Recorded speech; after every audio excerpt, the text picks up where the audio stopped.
backing up, obviously wanting to witness what was going on up there. We're staying on top of breaking news after a woman is killed in a crash along Burnt Store Road. What we're learning from police next. Plus, Crime Stoppers needs your help to find two men who they say are involved in an armed arcade robbery. See what happened next. And the new candidate for Florida governor entering the mix for the 2026 race. We're explaining what you need to know about David Giacobbi coming up. Gulf Coast News staying on top of breaking news here at 11 for you after a woman dies in a crash overnight, marking the third crash to kill someone this week alone here on this stretch of road in Cape Coral. The crash happening around 11:30 Wednesday night on Burnt Store Road, just south of Gulfstream Parkway near Diplomat Parkway. Gulf Coast News reporter Kennedy Mason is live where the crash happened in Cape Coral. Kennedy, what have officers told you this morning?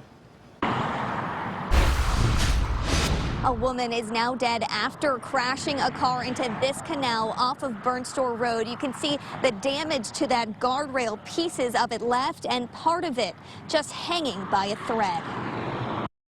It must have been getting on for 12 o'clock when the helicopter came round, and I knew it was from the police because it didn't just come round and go over. It was going round and round and round. Pat Cook says she couldn't sleep last night because of the loud helicopter noise around 11. Two cars crashed into each other, one going into the canal where Cape Coral police found a woman dead. In this video, you can see an officer track a woman's eyesight with a pen. Police confirm they are looking at impairment as a factor. Oh, there is fatalities. Yeah, terrible.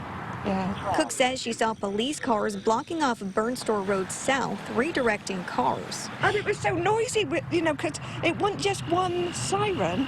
There must have been about 20 police cars up there, and all those sirens going off. Police say 3 officers have minor injuries as well. Now, crews out here tell me that they will start working on fixing the guardrail on Monday. Count on Gulf Coast News as we stay on top of this breaking news. I'm live in Cape Coral. Kennedy Mason, Gulf Coast News. Kennedy, thank you very much. Well, this isn't the only deadly crash to happen along Burnt Store Road this week. Another Tuesday night happened near the Lee and Charlotte County line. This was along Burnt Store Road there at Vincent Avenue in Cape Coral. FHP is saying the driver lost control of their car while it was wet and then ended up crashing into a semi-truck. The driver died at the scene. Another crash this week, killing a 12-year-old boy and his dad when their car slams into a pond. The crash happening Monday afternoon there at Veterans Parkway at the curve where the road is near Surfside Boulevard. Veterans eventually turns into Burnt Store Road there. The boy went to Gulf Middle School. We know another car was involved in that crash, and the roads were wet from rain at the same time. Right now, we're working to learn what led to this crash happen and if anyone is being cited or facing charges. More breaking news. Crime Stoppers needs your help to find two men involved in an arcade robbery in Lee County. Crime Stoppers says two men broke into the 777 arcade along 3 Oaks Parkway last night wearing ski masks, and they had gloves on as well. Crime Stoppers says one of the suspects had a large kitchen knife demanding money from the register. The arcade is across the street from San Carlos Boulevard. The suspects were able to get away with a lot of money. If you know who they are, call Crime Stoppers. Just into the newsroom, Collier County deputies arresting a man they say led a deputy and trooper on a chase. The sheriff's office arresting Alexander Arnold yesterday just after 1 in the morning. Deputies say he was caught going 86 in a 35 speed zone. This was around US 41 and Davis Boulevard in Naples. FHP did a pit maneuver on 41 just north of Pine Ridge Road trying to get him to stop. He kept going, though. The chase ends in a parking lot just off of Pine Ridge Road, east of 41. They had to use pepper balls to spray at him to get him out of his vehicle. Both Arnold and his passenger are facing charges. Former GOP Congressman David Giacobbi announced this morning he is running to be the next governor of Florida as a Democrat. Giacobbi represented Pinellas County from 2014 to 2017 and recently resigned as an MSNBC political commentator. Giacobbi joins the race alongside GOP Congressman Byron Donalds and Mayor of Surfside, Charles Burkett. A former Lee County deputy in just 2 hours accused of going into a business in Lehigh Acres will be in court this afternoon for the start of a trial here. LCSO saying former deputy Michael Soto shot at Gold Forever along Lee Boulevard last June. It shattered the front door. Deputies say they connected him to the crime after matching the license plate number on his truck. He resigned just days later. Soto will be in court at 1 o'clock. We'll let you know what happens there. And from your Collier County News team, we're trying to find out from deputies who they detained after a shooting. Those shots were fired just before 9 Wednesday night along Golden Gate Boulevard near DeSoto Boulevard. The sheriff's office says a person driving shot at another vehicle. Nobody was hit, but the bullet did go into a car. We'll let you know once we learn more. Fire crews investigating what caused a street sweeper to catch fire in Charlotte County. This was last night along Piper Road in front of a FedEx building, and look at the flames here. Charlotte County Public Safety says they found the street sweeper on fire already. And you could see how big it got. Thankfully, no one was hurt. It is 5:30 in the morning. He was here prior. And I'm going to confront this on why he's dumping dirt, because I'm sick of it. As you can hear, some Cape Coral residents are quite frustrated. That's because trucks dumping dirt very early in the morning have woken them up. There is a noise ordinance. This is happening along Northwest 2nd Place near Santa Barbara Boulevard. A dump truck came around 5:30 yesterday morning. The noise ordinance only allows crews to work between 7 a.m. and 7 p.m. Monday to Saturday. Neighbors say they are not happy.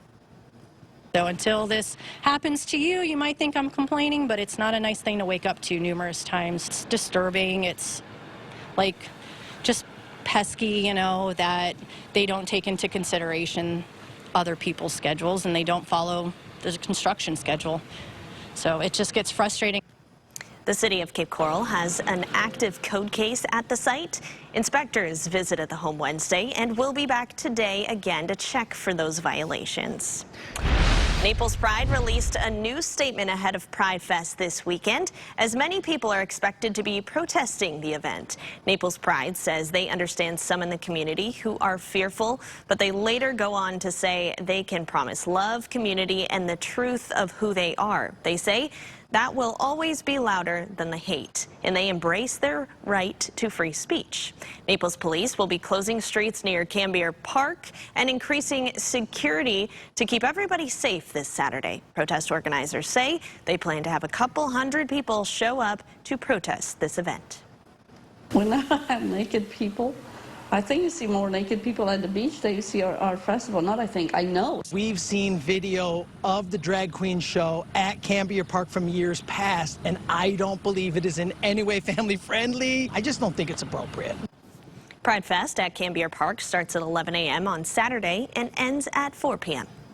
Naples City Council holding a second reading June 18th, talking about whether or not to raise your utility rates. If approved, this would go up about $4 a month. And that means if you're in the city, your monthly bill for water, sewer, trash, stormwater, it would go from about $167 to $171. It's $46 more a year. The city says the change is to keep up with inflation. Prefer not to have it increase. That's just the way it is because there's an influx of more people coming to the Naples area. So Yeah. I believe that there's going to be more hikes coming. Yeah, the first reading on Wednesday went over the ordinance and adjusted some of the language to match the increased rates. If it goes into effect, if it gets approved, it will go into effect October 1st. From Naples to Cape Coral, that's where rates will be going up soon. Cape Coral City Council approving a motion last month giving the city access to more water, but you'll be paying for it. It includes approving a land purchase for more than 1,200 acres of land in Charlotte County. This will be used as a reservoir to supply the city with more water. I am somewhat new to the area, and I felt like they are already quite high. And to know that it's going to go into effect so quickly afterwards also is definitely a big concern. So to pay for the land, irrigation rates are increasing about $13 a month for homes and duplexes. The rate changes will go into effect October 1st. Stick around. Father's Day is coming up fast for us, and in just a few minutes, we're sharing what you can do to go all out for Dad this year. They're going to become lifelong fans of the players that are here in this team. And that cannot be more of a true statement. Next, hear what FC Naples is doing to give back to the community.